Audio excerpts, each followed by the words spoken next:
We're in the information age, but facts are in short supply. Reject the noise, ask bold questions, and seek the truth with FBI whistleblower and common sense extremist Steve Friend. This is the American Radicals Podcast.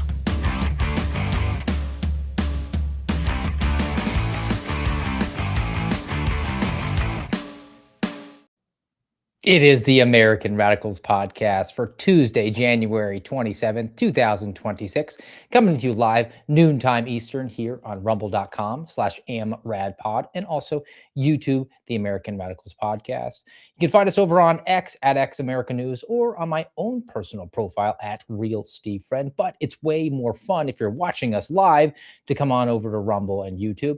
If you catch us after the fact on the audio format, you can do that Spotify, iTunes, and iHeart. And be sure on any of those platforms, guys, just do us a solid. Click the like, the subscribe, the follow, do all those things. And then word of mouth, as always, is very helpful. Tell a friend or 12, and be sure to drop a comment. On a Tuesday, what are we going to talk about? Well, we'll talk about some useful ignorance. We're going to feel good, and then we're going to feel bad, but it isn't your mommy's show. It's your daddy's show. We'll give you the straight dope about winter storms being the president's fault. But don't worry, the New York Times, at one point, a newspaper, has some advice for you to cope with that cold weather outside. New and novel information, mind you. ICE is detaining a kindergartner. There are strikes in Minnesota on behalf of illegal aliens. NPR scores the first year of Donald Trump's presidency. We'll dig into that. And then the DOJ is engagement farming. And lastly, the FBI could be coming after your guns. So, a lot to get to. Let's get after it.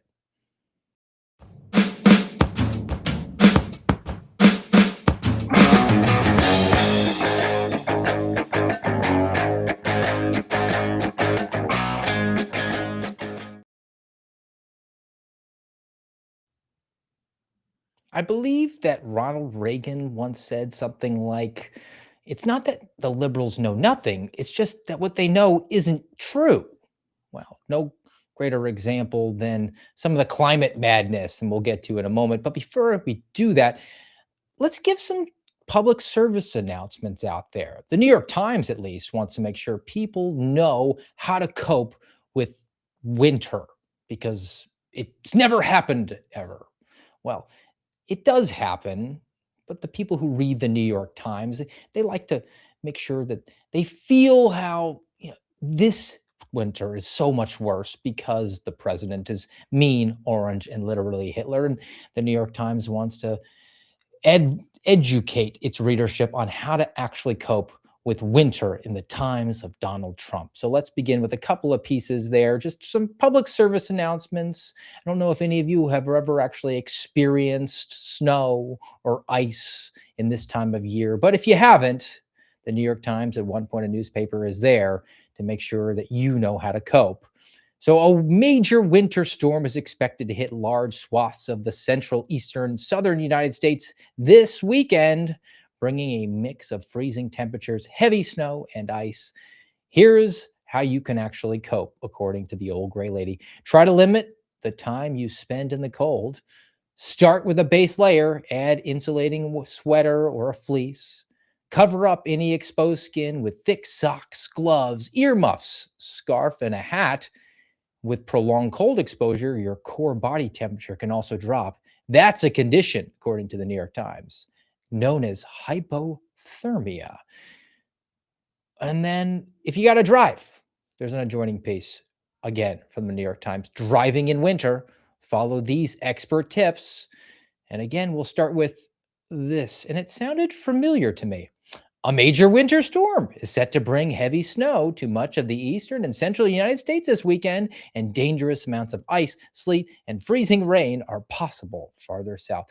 It's like they just copied and pasted the exact same introductory paragraph, but they wanted to get more than one. As far as, in New York, they don't have to drive very often, so they made sure to touch base there. But if you do drive, here is some extra advice. It's essential to make sure that your car has a full tank of gas. You are, after all, a rube. You don't know the F means full and the E means empty. It's not that the F means finished and the E is enough. Just public service announcement. Reducing speed allows drivers more time to respond. Driving with your lights on also makes you twice as visible. Experts also advise against slamming on the brakes in the snow, ice, or rain because it can lead to a skidding or what they experts call hydroplaning. So now that we've established that, we can laugh at the retards who read the New York Times, or we can actually acknowledge what does this actually mean? The New York Times knows that you know that. The readership, though, doesn't know that. Are they dumb or are they ignorant? There's a difference.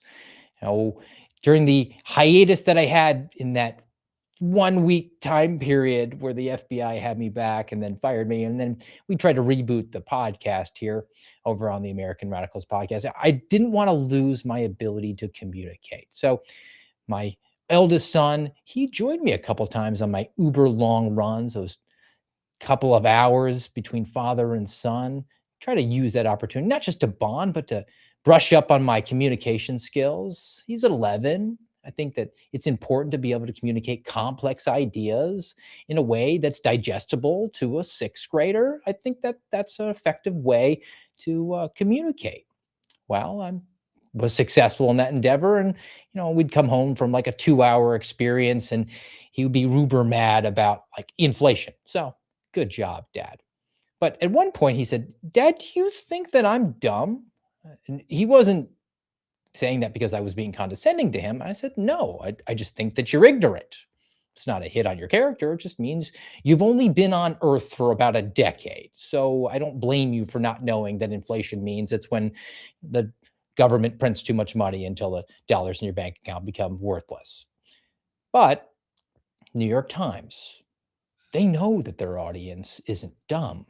They want to make sure that they keep them ignorant and pliable, some minds of mush, because then you're more likely to do exactly what the communists who write the New York Times want you to do. That isn't just limited to the New York Times. That's more prolific.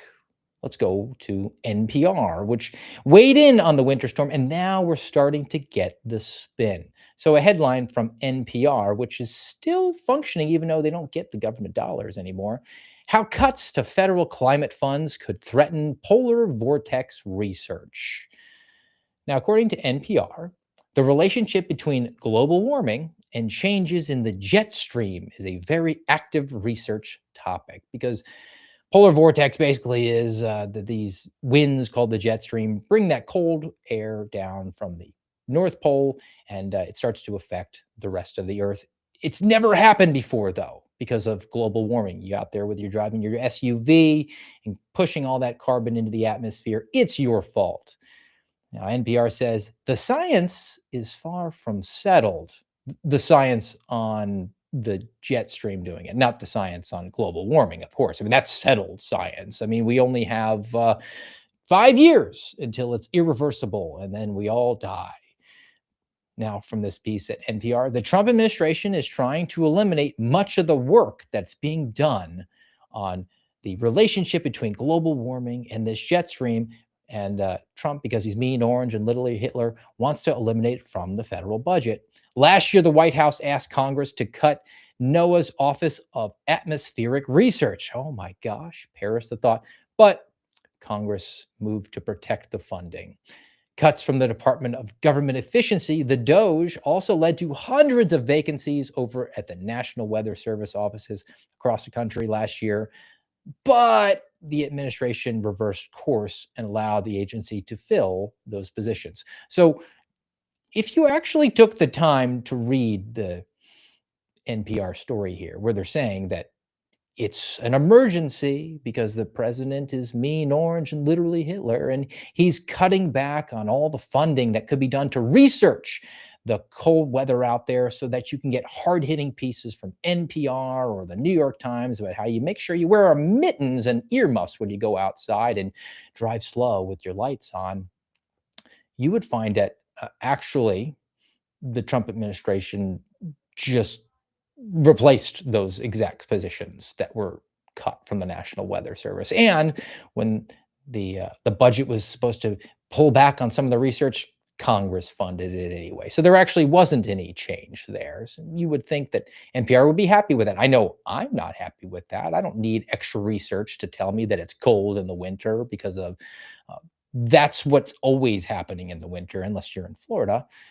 But NPR wants to make sure that the people who read just the headlines, click like, and then share it to their social media, or they think that they're high-minded and highbrow. They read the New York Times and NPR.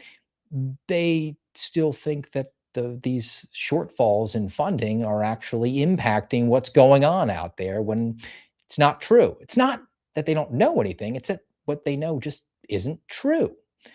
Now, New York Times, NPR, let's go to Washington Post because democracy dies in darkness. And we can pivot away from the cold weather out there and let's go to something that's a little more topical, a little more important. And then that's the deportation of illegal aliens.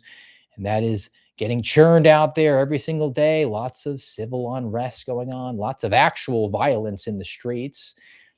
But some of the narratives behind what we're seeing are just not true. The narratives being spun by Washington Post, no exception. Democracy dies in darkness, as does knowledge of basic facts of a case. Headline: ICE detains 4 children from Minnesota school district, including a 5-year-old. Can you believe it? They're separating families. Immigration and Customs Enforcement agents in Minnesota detained at least 4 children from the same school district this month. That included a 5-year-old, a kindergartner. Quote, "Why detain a 5-year-old?" Zena Stanvik said. She's a superintendent of the Columbia Heights Public Schools. Quote, "You can't tell me that this child is going to be classified as a violent criminal." Well, is that what ICE actually did? I mean, did ICE go and seek out a kindergartner and say, we got to put this kid out of the country? Well, I wouldn't really have a problem with it, but I realize that I'm on the extreme end of the perspective. And are they separating families? I mean, did they physically grab a kid who was doing finger painting and saying, we're going to drop you in an El Salvador prison? No. But the writers over at the Washington Post, they hope that you don't read beyond that. They hope that the people that regularly read the Washington Post, or at least pretend to, just see the headline and it informs their opinion that ICE is out there scooping up school children. No further information necessary to formulate their opinion. Don't bother them with the facts. They've already got an opinion. It's not that they, though, don't know anything. It's just what they know isn't true. So if you actually read down, I don't know, like 3 paragraphs into this story, you would find out that there's a little bit more to this story than is represented by this headline. Because 5-year-old Liam Conejo Ramos and his father, Adrian, were detained in their driveway. And then the father ran away, abandoning his 5-year-old. ICE actually chased him down, detained the father, and then asked the boy to knock on the door and used him as bait, according to Department of Homeland Security, according to this intrepid journalist. No, according to the school district that tried to say that ICE was treating a 5-year-old like a, how did it characterized by Zena Stanvik? A violent criminal. So according to the school district, which believes that, or at least wants you to believe, that ICE is out there getting school children, they used the kid as bait. No, they didn't actually. And DHS clarified that. No, the father ran away. They grabbed the father and the kid. Another adult actually living in the house said, "Hey, can you give me the kid?" Begging them, but ICE didn't give it because the ICE agents are not in the habit of giving small children to people who they have no information on and haven't vetted as whether or not they're entitled to hold on to the child, because they may or may not actually be the guardian. So ICE kept the family together and deported them together. And that's a problem because they're apparently going out there and just snatching up kindergartners and using them as bait. Now we can stay on the illegal aliens. We can actually stay in Minnesota and go back to the New York Times, at one point a newspaper. Told you guys, we're going to feel really good. These guys are ignorant and they're dumb, right? Right? Stick with me. Headline: Demonstrators flood Minneapolis streets as hundreds of businesses close to protest ICE. These idiots are so angry on behalf of illegal aliens being deported that they cut off their nose to spite their own face. They decided it was a good idea to shut down the businesses that they have to pay their mortgages and feed their families to take a stand. And this is being represented as a good thing. This is what democracy is all about, according to the New York Times. Thousands of protesters shut down parts of Minneapolis and St. Paul. Hundreds of businesses closed their doors. Workers and students stayed home. I'm sure that those students were really down for the fight. They just didn't want to have a 3-day weekend. It's the same thing with the workers, not the business owners. The workers just didn't feel like going in. What do you want to bet that they demanded that they get paid? Protests were part of a general strike organized by residents, faith leaders, and labor unions. Oh, it's just a one big giant communist party. Those in the crowd cited different indignities that drove them to the streets. And this is where we go to the Reagan statement that's not that they know nothing, it's what they know just isn't true. Well, what drove them to the streets? Well, Renee Good's killing, even though it was a lawful shooting by law enforcement. The aggressive tactics deployed by federal agents against demonstrators, like when the demonstrators start throwing bricks and attacking law enforcement. Oh, and the viral image of a 5-year-old boy detained by ICE alongside his father. They were both illegal, and the father actually abandoned him. It's not that they know nothing, it's what they know just isn't true. And then the touching piece: Randy Weingarten, president of the American Federation of Teachers, delivered an impassioned speech at the Target Center, per the New York Times. Randy Weingarten is supposed to be in charge of a teachers union. I mean, she talks constantly about how when she was a teacher like 30 years ago as a substitute. It didn't actually do any teaching. But how would you feel if you're paying dues to that organization? She's supposed to be representing the interests of the teachers. Aren't crowded schools a problem for teachers? And even apart from Randy Weingarten, labor unions in general, aren't illegal aliens taking jobs away from your members? Why are you out there protesting in a general strike? Because you're just disgusted by a 5-year-old who they used as bait, according to sympathetic reporting. No, it's not true.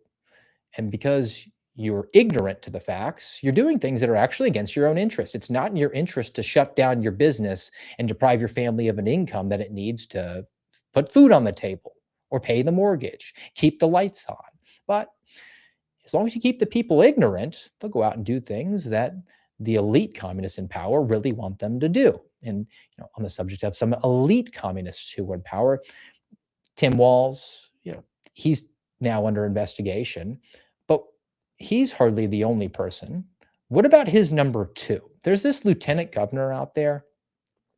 She's encouraging people to not just go out there and exercise their First Amendment, but to go a little bit beyond that. Here's a lieutenant governor for the state of Minnesota. If you are sick and tired of your government being ransacked by Donald Trump and his minions, literally taking away healthcare from your neighbors, stealing food off of the table from seniors and children, and generally being uncool with the fact that our neighbors are being disappeared, P.S. without due process, it is just called kidnapping, then show up and use your voice. Put your body on the line and use non-violent direct action, which is one of the most important tools in our toolbox to say, I am not okay. I will not go silently into the night. I will join arms with my friends, with my neighbors, and with people who generally believe that folks should be able to afford their lives, should be treated with dignity and as human beings. Then we need to see you there. If you are neighbors, she means illegal aliens. Put your body on the line non-violently. How would you put your body on the line in a non-violent fashion? Would that be like some sort of sit-in? I mean, she's now encouraging people to break the law if that's what it is, but that's not what it is. It's a wink and a nod. Don't worry. We got a Democrat governor, Democrat lieutenant governor, Democrat attorney general, Keith Ellison. I mean, they're all under investigation now at this point. But if you're out there engaging in some sort of violent activity, we'll call off the dogs. You're out there. Can you believe this? They're kidnapping people. Kidnapping is actually a statute on the books. What's going on is lawful. It's one of the few charges that the American people have with their government. Protect the borders. If you come into our country illegally, then we demand our government remove you. It's one of those finite list of responsibilities. That's part of our social compact, part of ensuring that we're promoting the general welfare of our citizens, not neighbors. Neighbors to include illegal aliens, according to the lieutenant governor of the state of Minnesota. But promote the general welfare of the people who are part of our social compact, which is our citizens. And their general welfare is not Obama phones. It's just life, liberty, and property. And all of those are threatened by illegal aliens, the violent kinds that are out there actually hurting people, and our property as well. Brandy Weingarten can talk in impassioned fashion in front of the Target Center in Minneapolis all she wants. Her members' jobs are threatened, as are other labor unions. You have illegal aliens coming in, they're undercutting the wages. I thought labor unions existed to keep the wages up.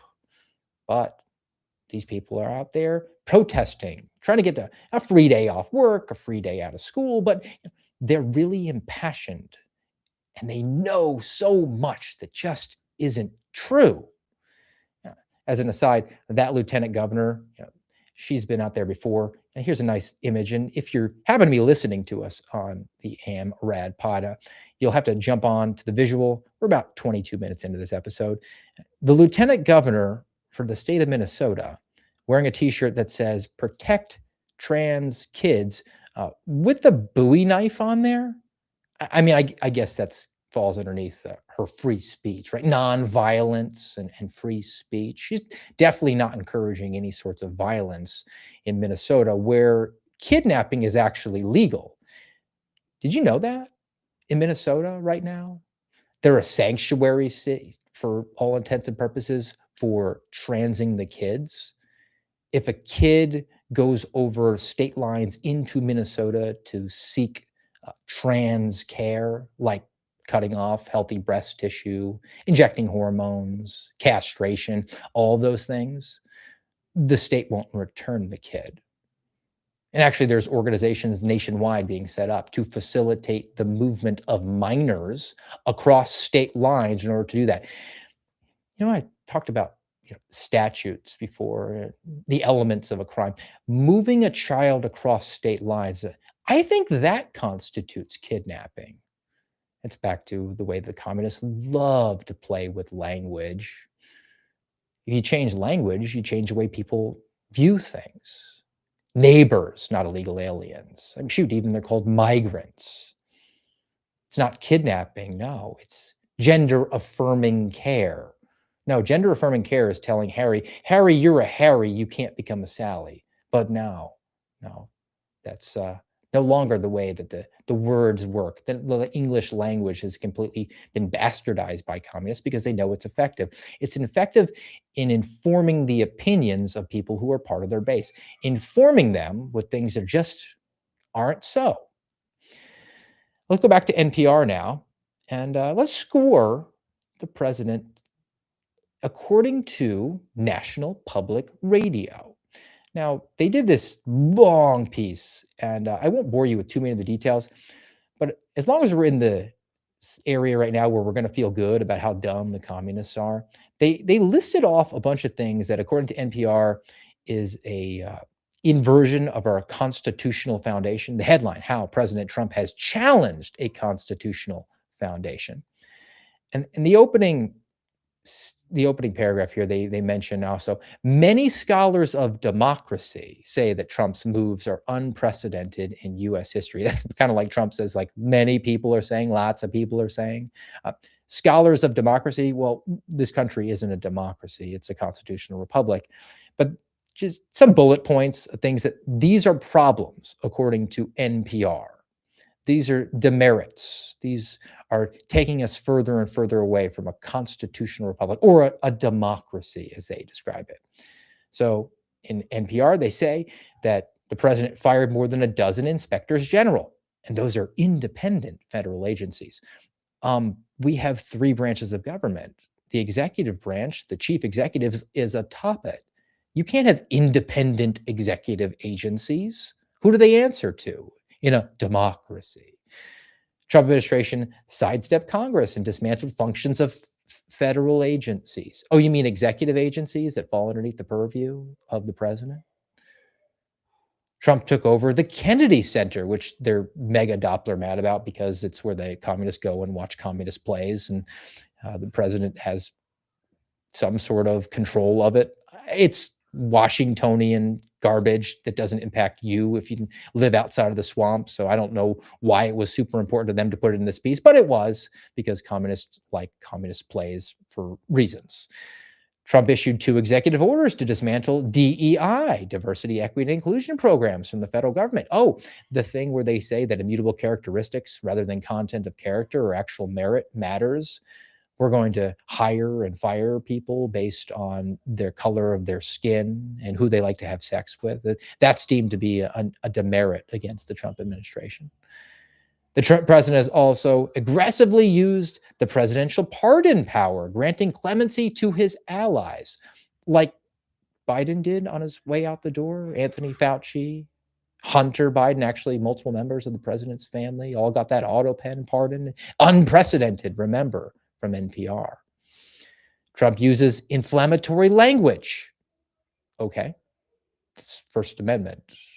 I think the lieutenant governor of Minnesota would say that that's okay. Trump's power is evident when his secretaries praise his leadership. I don't like it.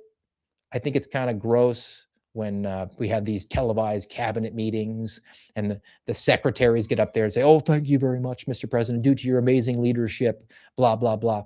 Yeah, it's not my cup of tea, but that doesn't subvert a constitutional republic or democracy in any way. These are just people that he appointed to positions of leadership, and they express fealty. I, again, don't like it, but I don't think that that changes the way that the government operates anyway. There's a whole bunch more in here, but I'll put the link in the show notes if you want to get to it and just kind of like high five all the other people that want that are in your social circle that voted for Donald Trump and be like, yeah, this is kind of what I voted for.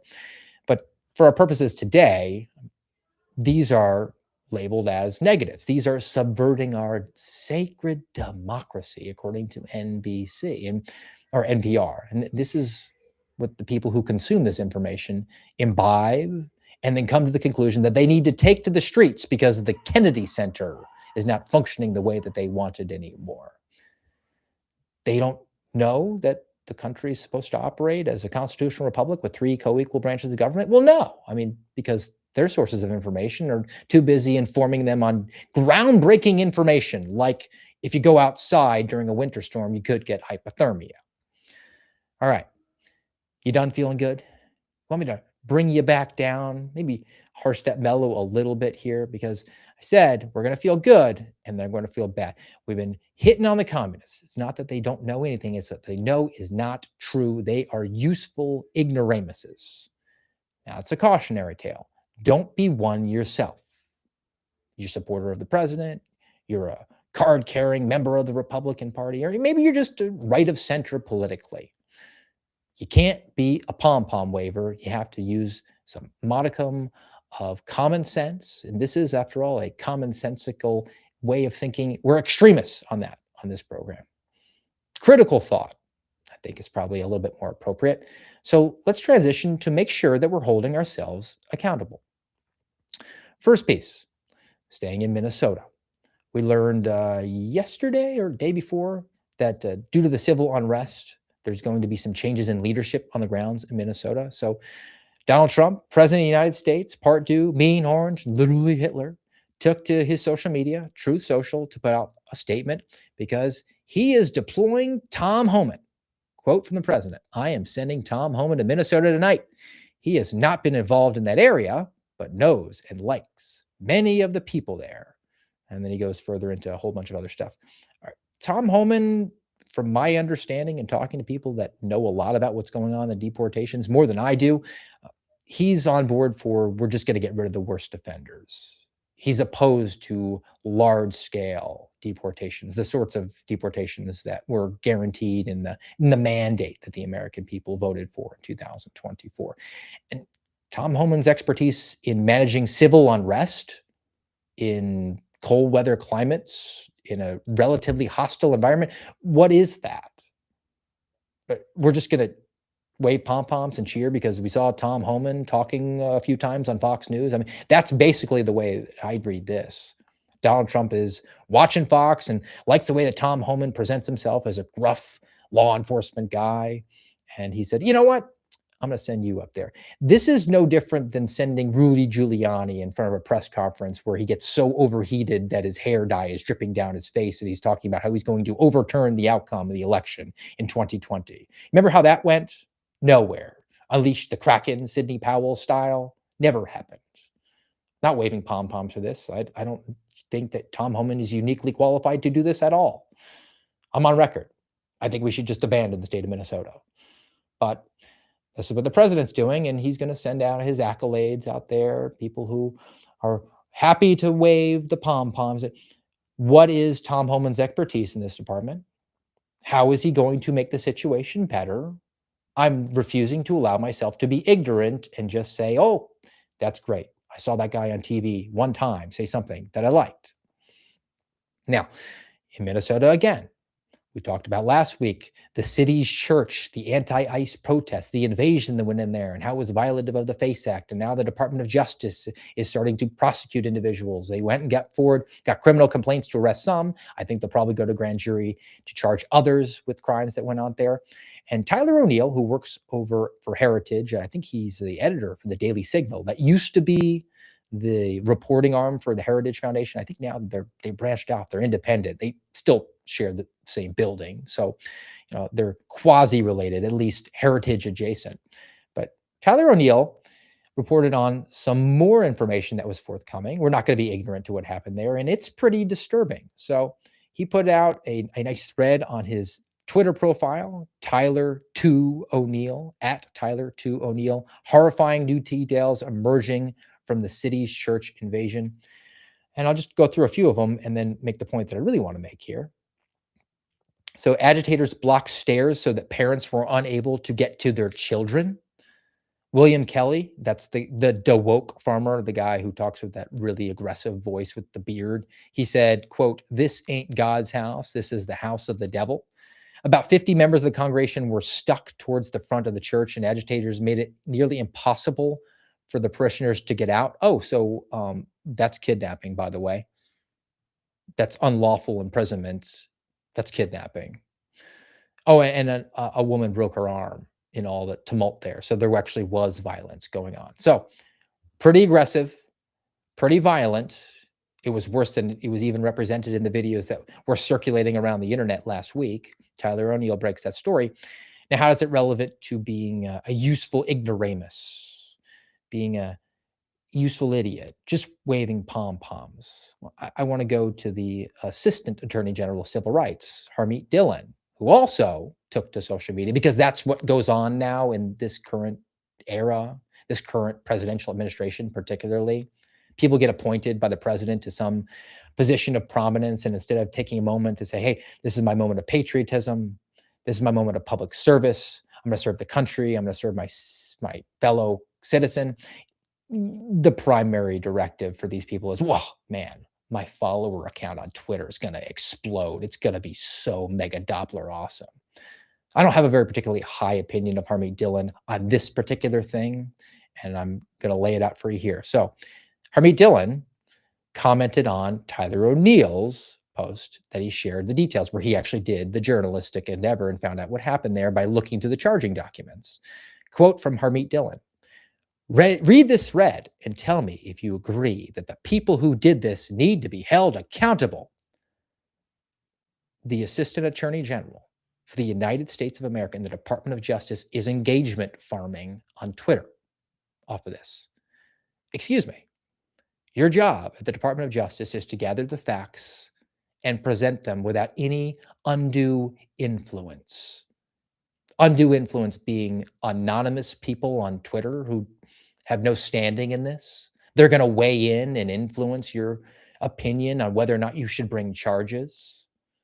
If you're a defendant in this case, you should bring this moronic tweet from an assistant attorney general to your defense. This is weaponized government. This is a government actor inviting undue influence from parties who have no say in this whatsoever and saying, yeah, bring some charges. You know what you should do? X, Y, Z, dot, dot, dot.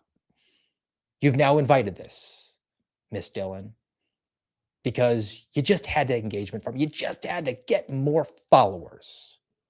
I'm not waving pom-poms for you. I think people should be prosecuted for what they did there, but I am not going to cheer this on because this is the very definition of weaponized government. This is what I voted to eliminate from our federal apparatus, and yet we can't seem to just shake that bug.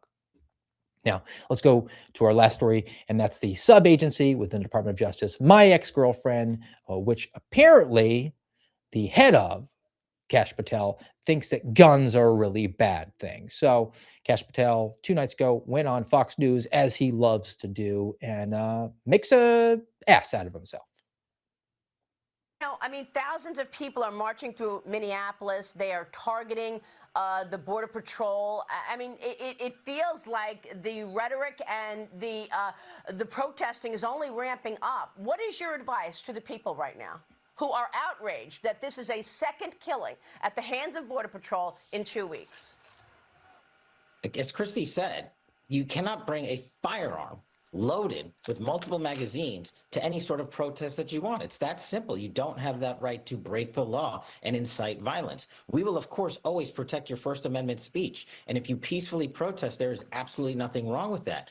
But you have seen a trend here, not just in Minnesota, but across the country, in these protests turning into violent scenarios and people attacking law enforcement. That's when you go over the line, and that's when law enforcement steps in. Well, you know, I mean, thousands. Mr. Director, you must have been absent the day they taught law at law school. You can't bring a gun to a protest area? Excuse me, shall not be infringed. No, it's one sentence. I mean, it is in English. I'm not sure that's your first language. You are, after all, an ignoramus. I'm not sure what language is your first.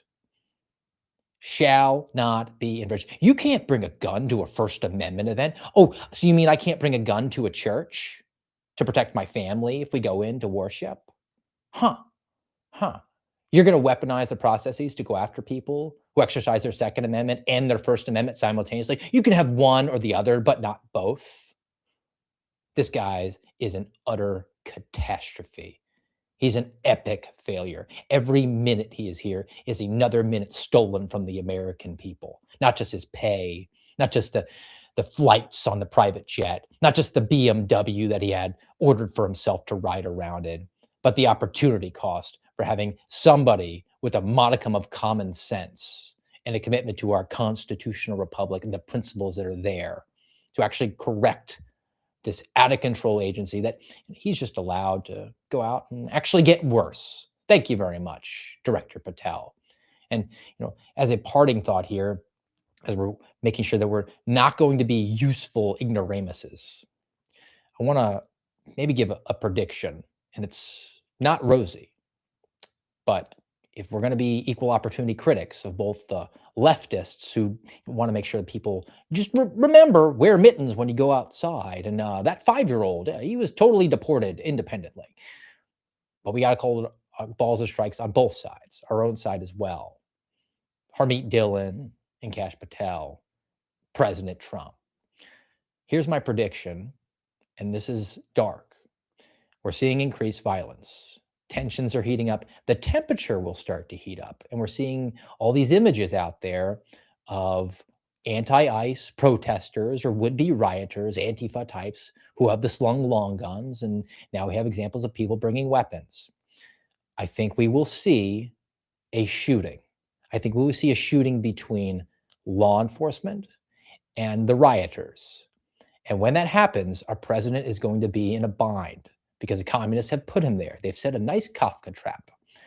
He will have to, in his perspective, do one of two things, and neither is good.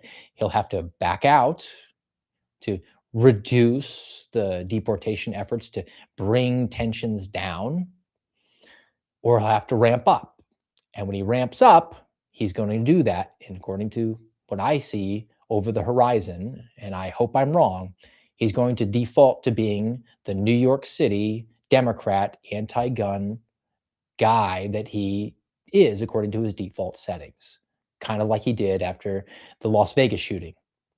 Remember, we had to ban bump stocks, shall not be infringed. And I think the president might make a play with the support of Congress, which loves to go after your guns, and the Department of Justice, headed by Pam Bondi, who loves to go after guns, and the FBI director, who loves to go after guns. He sent a SWAT team to protect his girlfriend at an NRA event.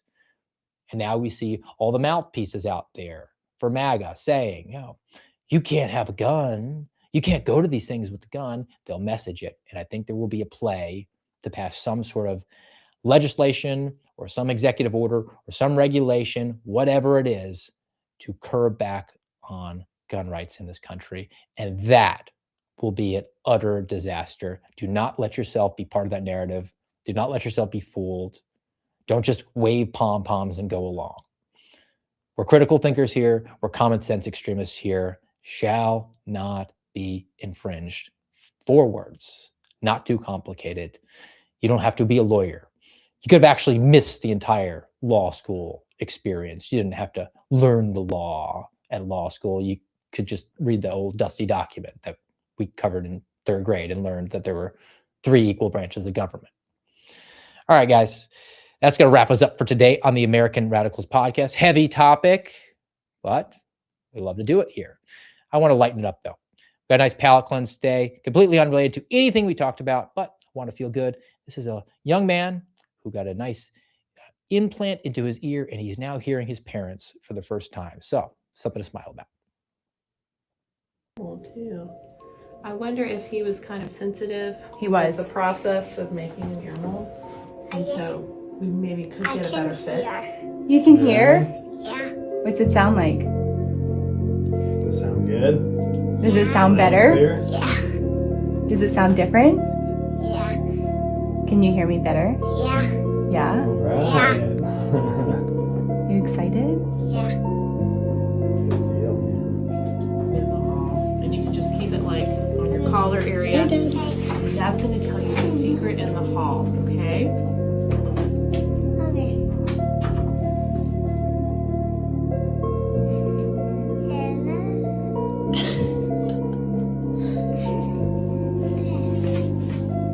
What? Do you hear it?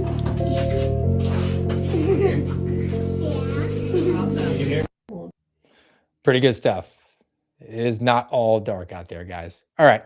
We'll be back with you tomorrow here on YouTube, the American Radicals Podcast, rumble.com/amradpod, 12 o'clock Eastern time. Until then, guys, have a great day.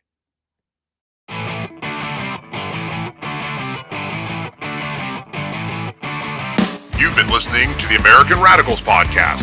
Find us on YouTube, Rumble, and X at AmRadPod.